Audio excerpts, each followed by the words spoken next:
Wheel and Silver Chef, who just help us have this amazing stage year after year, these cozy, comfortable chairs, screens above and all, great sound, and a great team, a great crew. I also want to thank the volunteers who contribute to Restaurants Canada and the RC Show every year. With our first panel of the day, it is the leadership panel, Fast Casual, presented by Cadillac Fairview.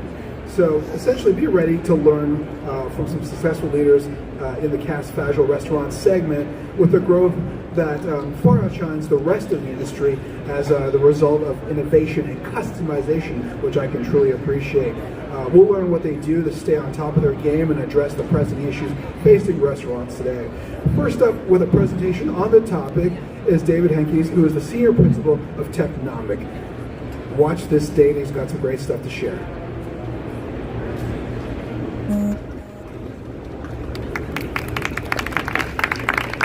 Good morning, everyone. It's great to be here, and so really my role today is just to set the stage, so to speak. Make a love shout out Ruby and Daleen. And so I just have a couple of minutes of comments and share some research that we at Technomic have done on the fast casual segment here in Canada, and so I will just jump right in. Fast casual is an interesting part of what we call limited service restaurants, and so for the most part you have kind of two big segments of limited service: quick service and then this thing called fast casual. And we get a lot of questions about what the difference is between QSR, quick service restaurants, and fast casual. And so we, about probably 15 years ago, came up with what we call the 10 F's of fast casual to really help define what it is, because in a lot lot of ways there's blurring, particularly as a lot of the QSR concepts are starting to upgrade what they do, Emerald their menus, the ingredients they use, the experience you get. But I wanted just to talk a little bit about fast casual, what the appeal is, and really how we define it, because it is something that is a sort of a higher level of limited service, of a limited service occasion or experience. And so those 10 F's, just to run through them real quick, are food quality. You tend to get a higher quality food product in general at a fast casual versus a QSR, and that is driven by finer ingredients or better ingredients. Yeah, restaurant and food industry, tend to have correct. A fitter or a more wholesome, more natural menu. It tends much more to have a fresh positioning. The decor, the first-rate decor, the ambiance that you get in fast casual, fair price, fast service, friendly service, flexible offerings. And a lot of times you'll get a full view preparation. You get sort of that line or that exposed way that you can see actually what's being For me, I'm in the crowd filming. presented to you. And so there is definitely a blurring though. And again, a lot of quick service restaurants are starting to incorporate the elements of fast casual into their into what they do and into their concepts. But it is still, in our mind at least, a distinct and fairly different part of the restaurant and limited service segment compared to QSR, and it tends to have a higher check average then as well. I mean, we were kind of saying $10. I think with inflation, that's probably going up even more. Mega love shout out. And it does tend to also to have a little bit more of an on-premise or a dine-in orientation. Now, we get a lot of questions about fast casual and relative to the U.S. This is just based on our chain tracking. So in Canada, we track the top 200 restaurant chains. In the U.S., we go all the way to the top 500.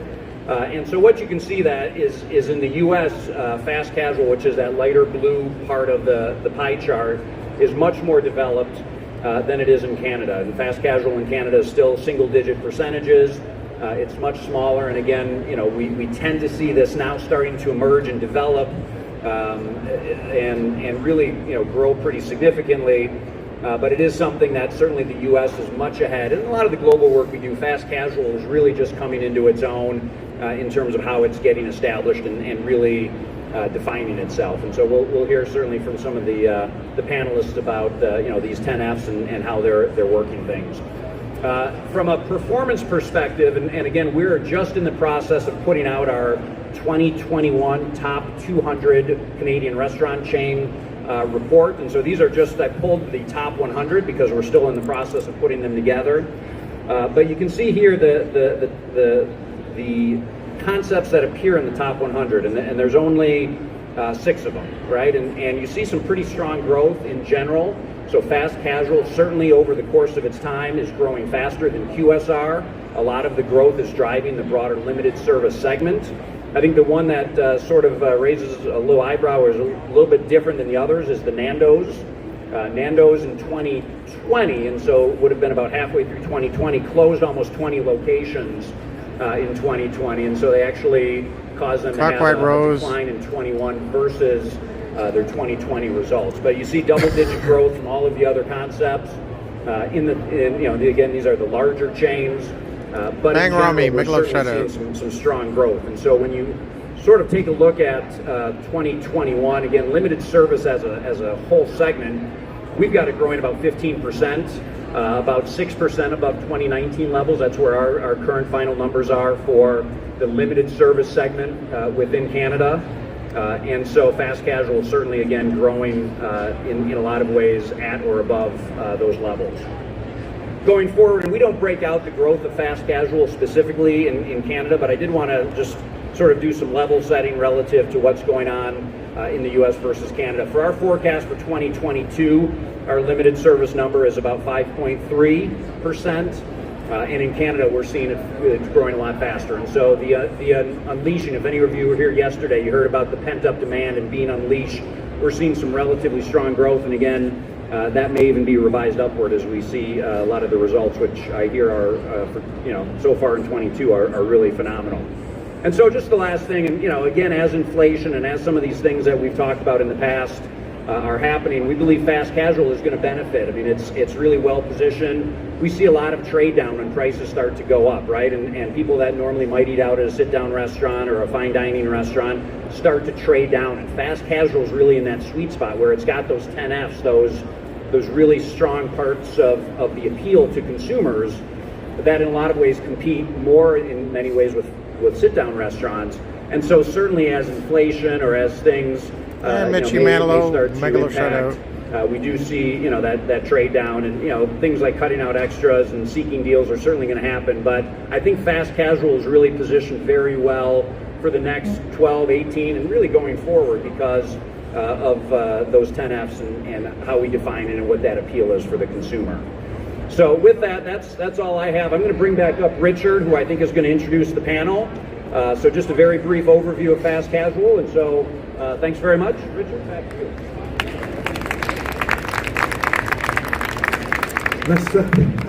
I'm not going to introduce the panel. I got someone who's actually smoother than I am on stage, who actually introduced the panel. He's Restaurants Canada Insider as well as the Director of Marketing at Smooth Commerce. Please give a round of applause for Roberto Sargiu, who will be moderating today.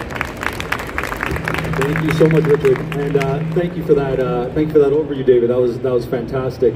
I'm excited to be on stage and share the stage with you, all three of you, wonderful, fantastic people. I think there's so much more in this market, as we saw the numbers show it's to grow. So I'd like to introduce first Adina Bayo, co-founder of Cornbread. At age 13, she escaped the civil war in her native country, Liberia, immigrated to the U.S., and is now one of the most successful entrepreneurs in her home state of New Jersey.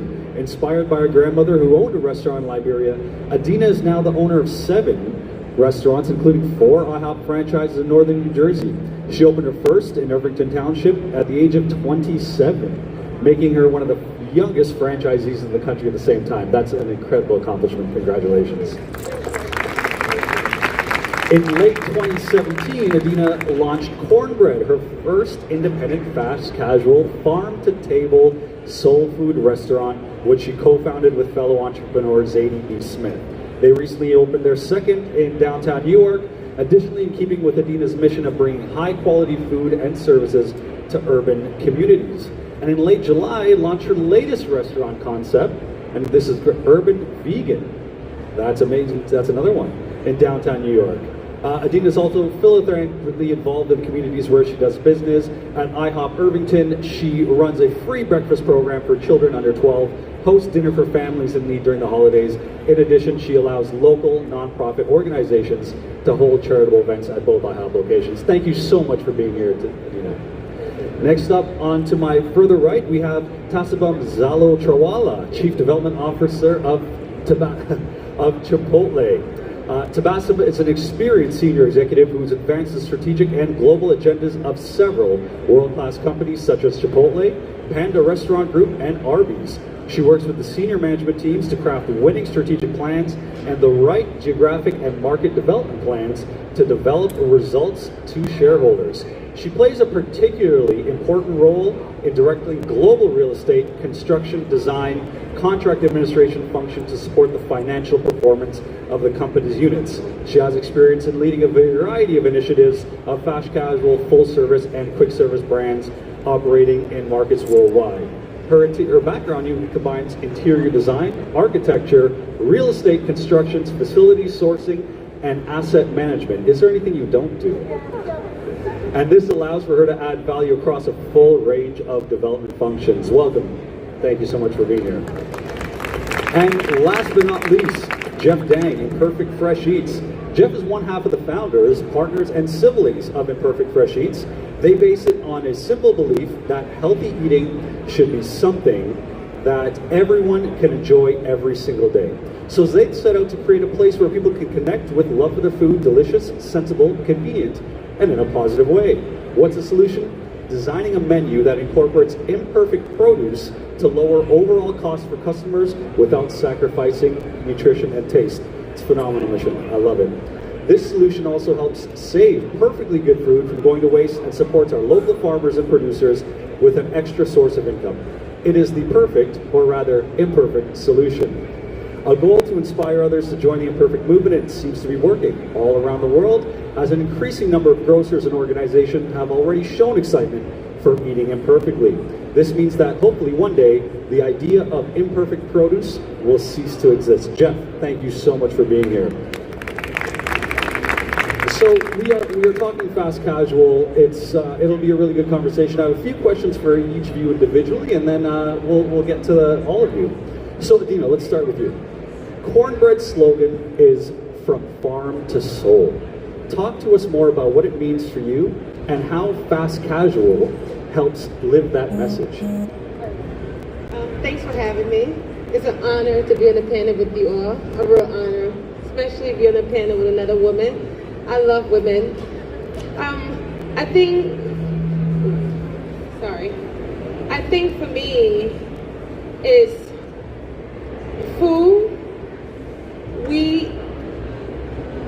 And I'm in Canada, so you have to sort of work with me a little bit. I'm in the United States. And I always have looked at food as a way of people coming together. And the ability to come together and have a place that offer you the best ingredients, the best food, despite your socio-economic background. If you are a mother that's on welfare, you should not have to be living in a food desert. And when I grew up in the city of Newark at the time, it was literally the most dangerous city in America. But my mother and the women around me in my community went out of their way to make sure we had not McDonald's to go and eat, we had nutritious meal, the school cafeteria. So when I grew up and came back to my community, I had went to a predominantly white school, and the food offering was amazing. I had an IHOP up the street from my university. I had tons of stuff. When I came back to my community, none of that existed. And it just bothered me really, really much that I decided I would do something about it. And I wanted to do something about it in a way that paid respect to the community and their dollars. And to say to them, your food is going to be here, not because I'm going to overcharge you, but because I believe that what's on your table is important, because I don't know if we're listening, but food is becoming the new medicine. And we have to start paying attention. Make a love shout out for Mina. So when I started Cornbread, it was this pure thing of, let's take American cuisine, which is soul food.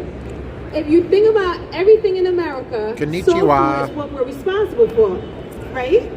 So let's go back to the roots of being really intentional about the food we put in front of customer. And that was the purest thing it started from. And in 2017, Cornbread Farm to Soul was born, purely from that perspective of paying homage to the community. I love that. That's an incredible. You know, you had a mission, and then you set your vision, you put out your mission, and you're working towards it, and the growth. You know, we were talking backstage about the continued growth of that as well. So fantastic. Tabasum, Chipotle opened approximately 350 restaurants amid a global pandemic, now totaling over 3,000 restaurants across the U.S., Canada, and Europe. Fantastic number. Wow. How have you been able to achieve accelerated growth in this space? Yeah, absolutely. Before I start though, thank you very much for having me here. It truly is an honor to sit next to you. I'm so inspired by your story. You saw a problem, you owned it, and you're there to solve it. So really great. It's also the first time I'm speaking in Canada, so really happy to be here in Canada. You asked me the question about growth, and it's really simple for me to answer. And I'll start it with saying that for Chipotle, we've got,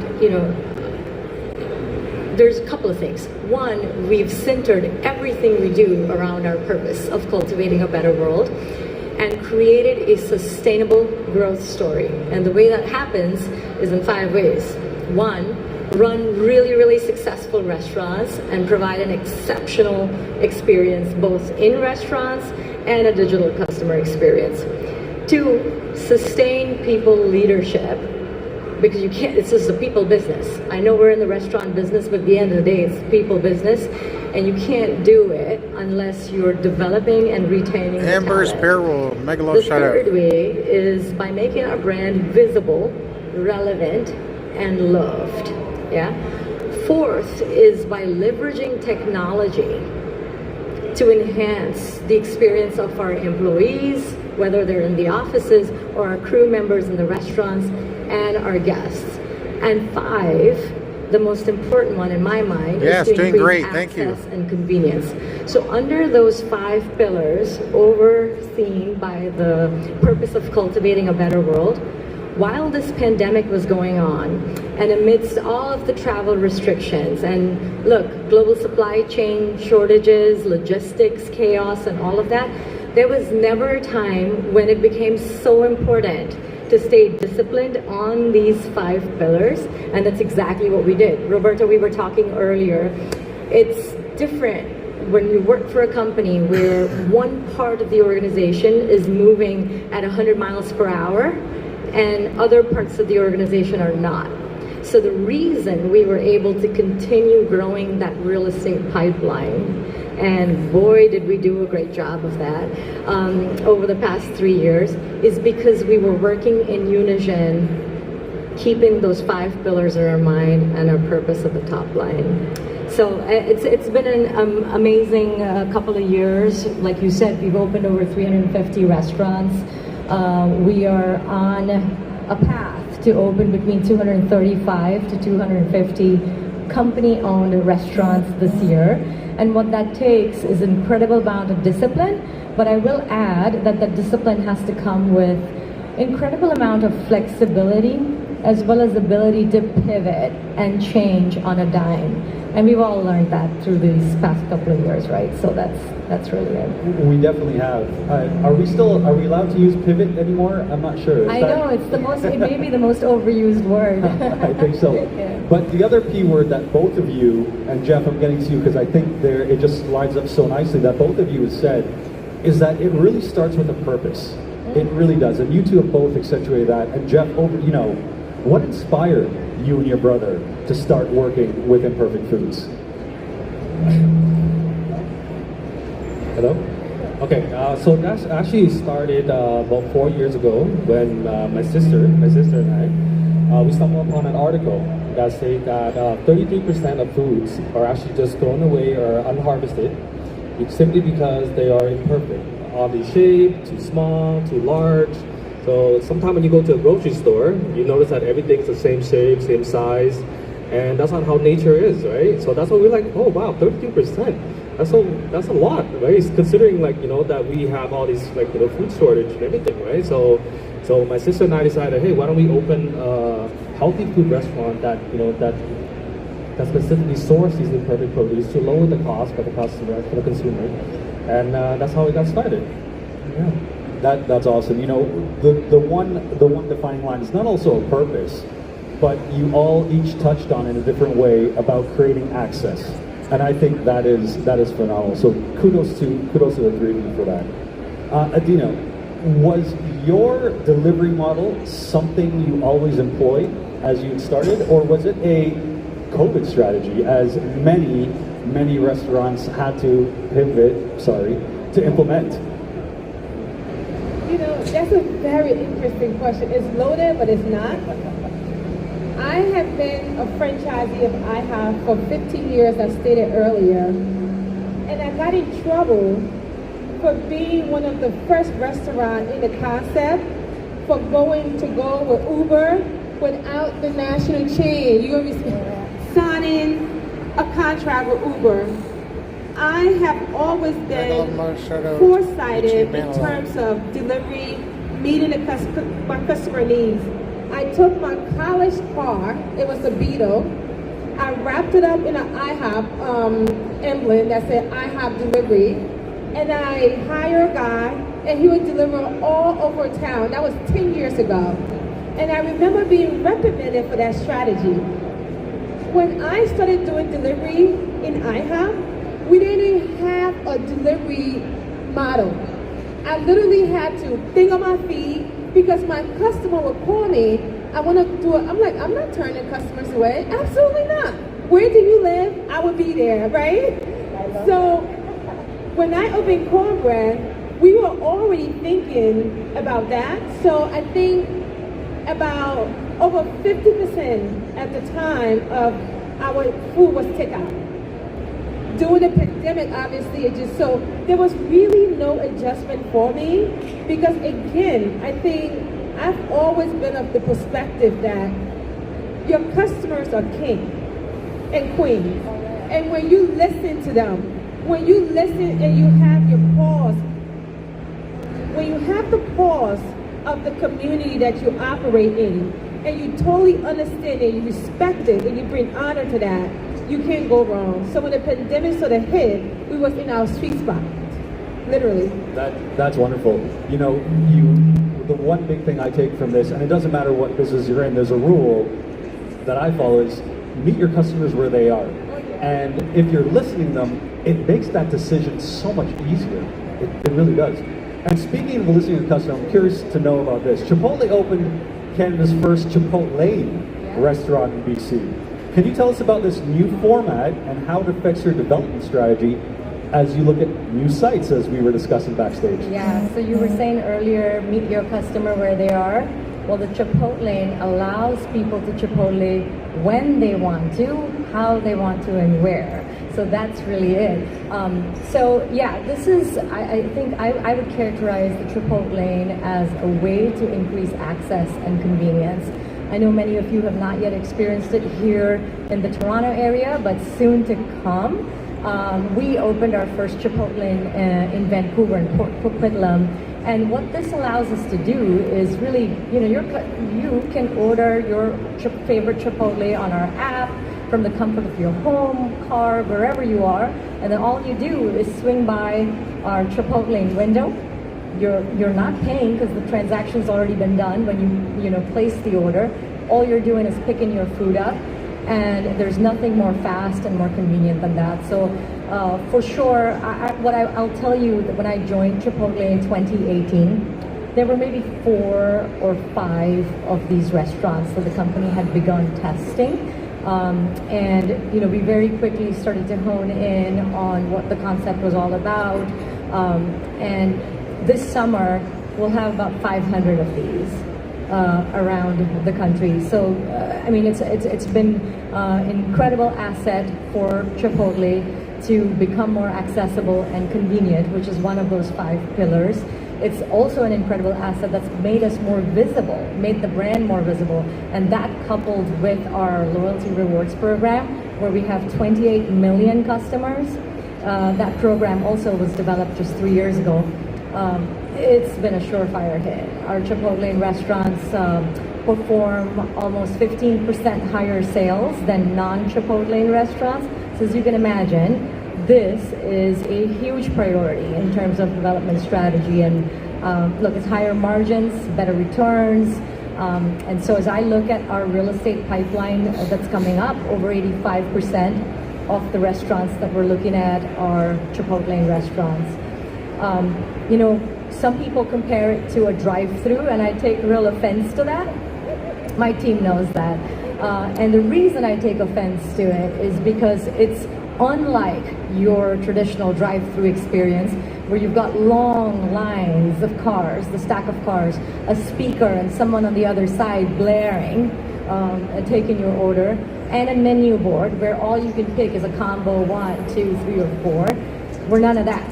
You're able to customize your Chipotle order in the comfort of your home, on your phone, and all you're doing is picking your food up. So it is the complete opposite of a drive-through. I really love the fact that it's a complete opposite of a drive-through. I think that's awesome. And you mentioned about the loyalty, which I love.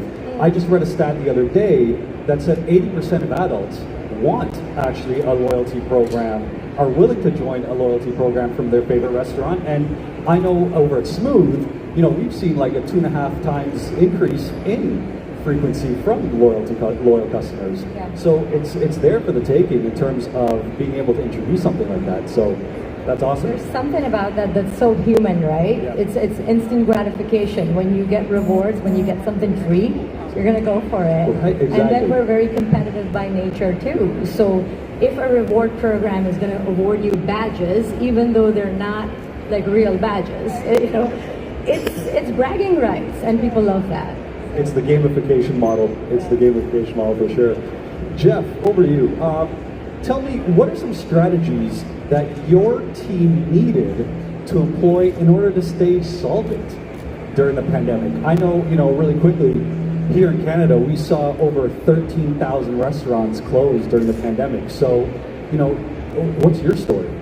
Okay, so the first thing we did was reach out to our lenders, our landlords, our suppliers to negotiate like a lot of the terms and conditioning. So that's what we did, and a lot of them are willing to help. Right, especially with the pandemic, I know that you know a lot of like restaurants are struggling, and the landlord actually wants to help you. They want to work with you. That's the first thing we did, right? And then second thing we did was like really go all in on deliveries and takeout. That was we already knew like prior to the pandemic, we knew that this is the direction that the industry was heading. So prior to that we were like we built out our own like delivery platform on our website. We were in every delivery third-party delivery like apps like Uber Eats and other DoorDash, Skip. So our focus was already on delivery. So during the pandemic, it obviously affected our like in-store sales, but I don't think that it really affected us that much because we were already geared towards delivery and takeout.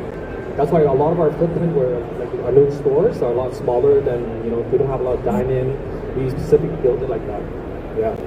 And if you don't mind me asking, this is a little bit of a outside the box, but size. Adina, we talked about size of the cornbread. You said I think it was around 1,500, 2,000 square feet, if I'm not mistaken. Yeah. What about? Yeah. So ours, it's really depends. Like our latest look, our most recent one, it's in Young and Shepherd. It's only 600 square feet. Yeah, we're 600 square feet. Yeah, Young and Shepherd. So we build our model very differently. We use a rational oven, right? So we try to like minimize the cost of the build up. So we use a rational oven, so it's like a self-contained hood. It allows us to be in a lot smaller spaces, so that's the main thing that we did. That we moving forward. Most of our build up were utilizing the rational oven, using smaller spaces because we can control. There's a lot of things that you can control. It's the rent. Right, so by being in a smaller footprint, then allow us to grow at a faster pace. And now we're at almost 12 locations. It's only been 4 years, but we did most of our growth during the pandemic. Well, that's fantastic. So I want to stay with you on that note. We talk about inflation, we talk about food prices increasing. And then you talk about small size and having a kind of a smaller footprint. What else are you doing to help manage costs? Other than maybe getting imperfect foods. That's the main thing, right? That's our whole model, right? To get imperfect food, so we could, lower our food costs, right? So that's one thing. Definitely, because the because we are moving towards a lot of it is towards deliveries and like takeout, so we don't really need as much staff as we normally do when there's a lot of dine-in customers. So that actually helps us a lot with our labor. But just overall, we just have to be really, I guess, conscious of our labor costs. That's what. Anything to add to that? I'd say, look, I mean, there's a lot of pressures right now, inflationary pressures, it could be wage pressures, it could be cost of sales, like unprecedented, right? For Chipotle, if you think about it, every restaurant has literally 2 kitchens. You've got a line, that's the front line that you see in the restaurant, and then you've got a digital make line that services all of our digital orders. So now more than ever, this leads to just the need for excellence in operations that's able to control the costs wherever possible without making a compromise in the quality of our food. As far as sourcing goes, yes, we've had to take a price increase, but as far as sourcing goes, we're still sourcing the best quality ingredients that Chipotle's become known for. Without making any compromises on quality. So, I think one thing you said there that was really interesting is that you have 2 lines. You don't see that very often, especially with the proliferation of digital. And I'll get into the digital question very shortly. But with the proliferation of digital ordering, how have you found that, or why did you decide to go that route? Well, it's a business within a business. It's not a side thing, and that became really clear to us when we introduced our app. And then on top of that, our loyalty rewards program, the percentage of orders coming through digital are over 45% to this day. So how could you be serving those digital orders from our front line? Because that's a disservice to the customer that's in the restaurant. So we created a whole digital make line within the restaurant. Yeah. That's awesome. I mean, I've experienced that before, where the digital order got before me, and I'm there in person, and it really is not the greatest experience. Did you want anything to add to that? I think one thing, I'm enjoying this conversation. So I'm like you guys, I'm enjoying this. You're talking too, so I'm a little bit off guard. But I think one of the things I find with so much pressure, labor pressure, food costs, and things like that, I think one of the things I have been grounded really in is the people that are in my 4 walls. I think in the restaurant space, the focus oftentimes is, well, labor pressure. I want to create an environment in my restaurant where the people that I have, how do I hold on to that war chest? So really coming up with programs and things like that, that I believe are meaningful to the people that work in the restaurant, and how do we keep them? And because every time you hire someone, they leave 2-4 weeks later, that, I much rather keep the person that I have in the store. So we started putting a lot of attention on retention rate and things like that. So that's been working out for us. Your focus is in the right place. Yeah. Yeah, one of my friends who's here today, Jim Taylor, he says, retention is the new cool. So I got to get that on the shirt. So tell me a little bit about, you guys have innovated over the last little bit. What are some of the consumer trends that you guys have seen that have happened through the pandemic and now, in that post-pandemic world? And Nadine, I'll start with you. I think consumers now are eating with their heart more than ever. And what I mean by that is consumers are more interested in what brands are doing back, either for them, for their community, for the environment, for the people that work for them. That is more meaningful now than any other time that I've seen it. It just felt like the pandemic gave us this new awakening. It's not just okay for me to go in your restaurant and I get good food, but you're treating your employees shitty. That's not okay with me, right? So I think there's this new awakening of, I want to be with a holistic brand. So, like if you work at Cornbread, you get free dental, free vision, free life insurance, because I found out a lot of my employee was passing away and not having nobody to bury them. And that just shouldn't be, right?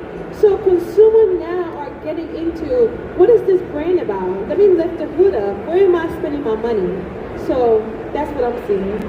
I echo that 100% and some more. People do really care about what the brand stands for. Is it a reflection of themselves? And they care about what the brand's doing for the planet as well. So, and if they have to pay a couple extra dollars for that quality food, they will do it. The other thing in terms of trends that and I'm sure everybody's noticing it too, is that people are quite comfortable dealing with both retail and food digitally. Prior to the pandemic, I never shopped retail online.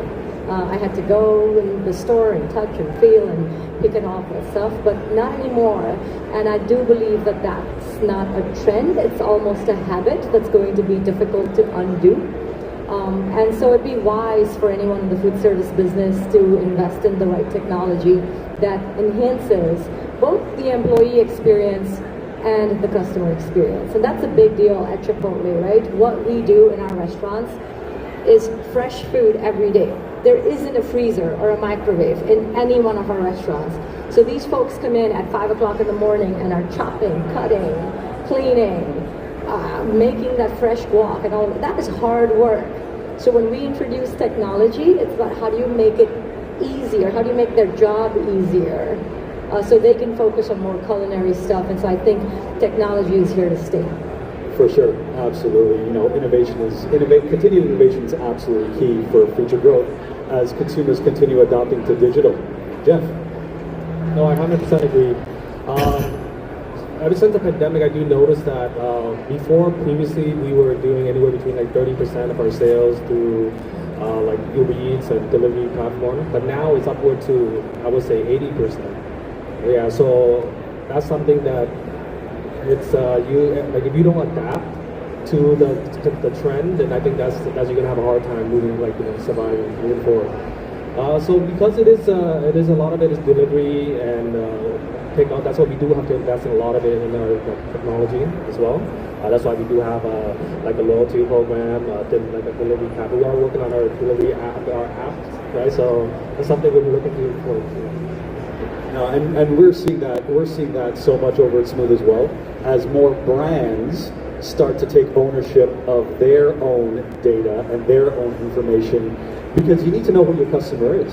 If you don't know who your customer is, how can you then meet them where they are? We're getting close to wrapping up, so what I want to ask each one of you is, for everyone here and everyone watching at home, if you could take away one thing to maybe implement in your business or to think about this year, what would it be? And Jeff, I'll start with you. What was the question again? You're going through it this way and now. No pressure. All right. Stay first. One thing that the audience here listening in and at home can take away to implement or to do in their business. All right. That's all right. Thank you. It's been talked about a lot these past few minutes, and I would say invest in your people at every level. I think if you take care of your people, people take care of the business. It's been said before many times, not a lot of people act on it. I'm proud to work for a company that truly invests in people. Competitive wages, we've got debt-free programs. I don't know how many people know that we've got access, every Chipotle employee has access to debt-free programs, about 100 programs across 10 universities, tuition reimbursement. You talked about health benefits. Health benefits not just for yourself, but for your family as well. That means a ton, and make their life easy, because then they will make your business run. So that's it. I love that. Jeff, how about we go to you next, kind of meet in the middle there? So the one thing you should take away from this is that invest in the quality of your food. I think that's so underrated, right? Because no matter what, it is a restaurant. People do go there to eat, so they expect a certain level of quality. Especially now, they want it at an affordable price. So invest in the quality. Make sure that you are sourcing, amazing food, right? So that's one thing we're doing. So invest in your people, invest in your quality food. Wrap it up for us, Adina. Okay, I'm gonna do a mic drop. If you don't mind, please. So I think that my CFO got me a quote recently, and it says that the best investment that you're gonna ever make is an investment in yourself.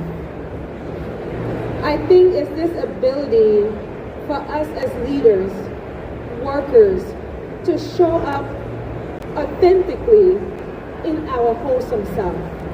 I think one thing that I am a student of the game.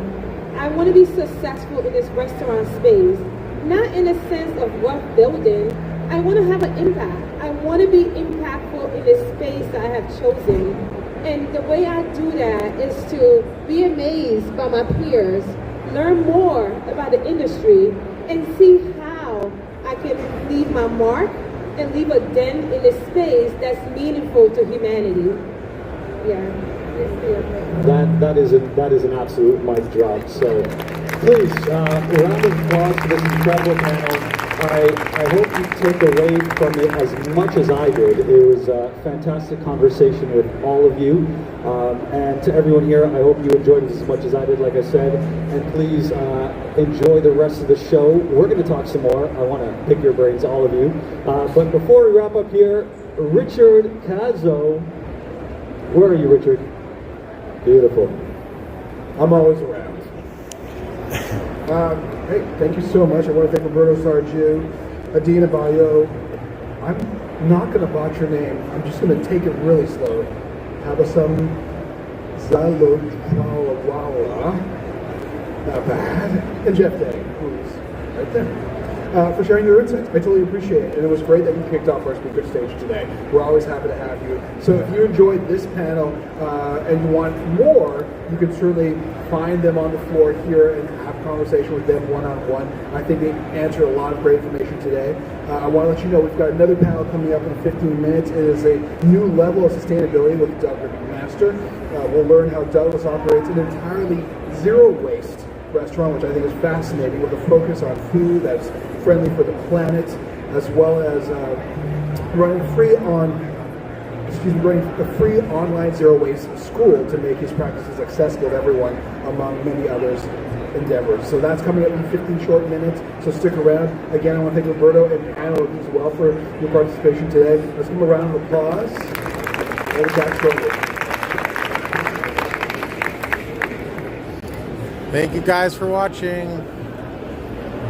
I'm going to sign off. God bless. Thank you so much, guys. Bye for now.